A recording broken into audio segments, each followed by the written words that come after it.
आज मी तुम्हाला दाखवणार आहे की आमच्या घराचं काम कुठपर्यंत आले.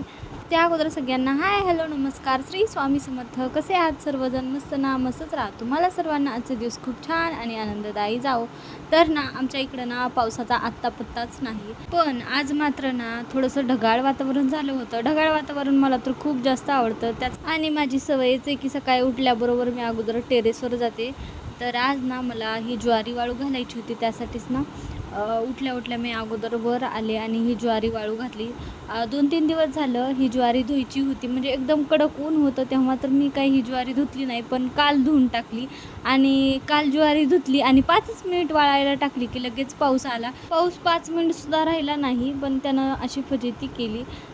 तर काल ही ज्वारी रूममध्येच वाळू घातली होती, तर त्यामुळेच म्हणलं की सकाळी वाळू घातली की ज्वारी थोडीफार तरी हडकेल, त्यासाठीच ना अगोदर ज्वारी वाळू घातली. आणि ना सकाळचाच हा वेळ म्हणजे अर्धा पाऊण तासच मला माझ्यासाठी मिळतो. म्हणजे हे दोघंजणं 8ला उठतात आणि त्यानंतर ना दिवसभर पूर्ण दिवस त्यांच्यासोबतच जातो.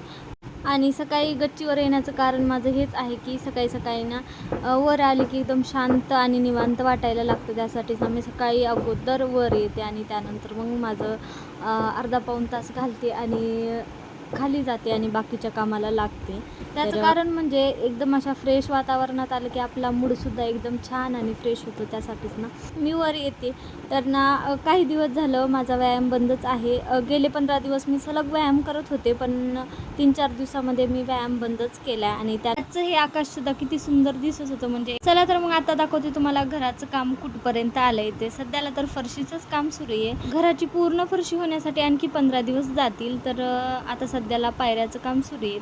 तर पायऱ्याची फरशी अशी काहीची केलेली आहे आणि त्यानंतर मग तुम्हाला किचन दाखवते. किचनची तर फरशी काही झाली नाही आणि किचन ओटासुद्धा झाला नाही. म्हणजे किचन ओटा नुसता उभा करून ठेवला आहे. पण माझं असं झालं आहे की किचन एकदा कधी रेडी होते आणि कधी नाही.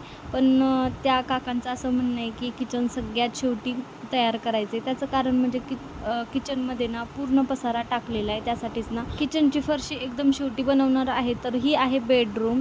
तर ह्याला अगोदर म्हणले होते की POP करायची नाही, पण नंतर ठरलं की रूमला सुद्धा POP करायची. तर इथपर्यंत आलंय घराचं काम. भेटूया नेक्स्ट व्हिडिओमध्ये. बाय.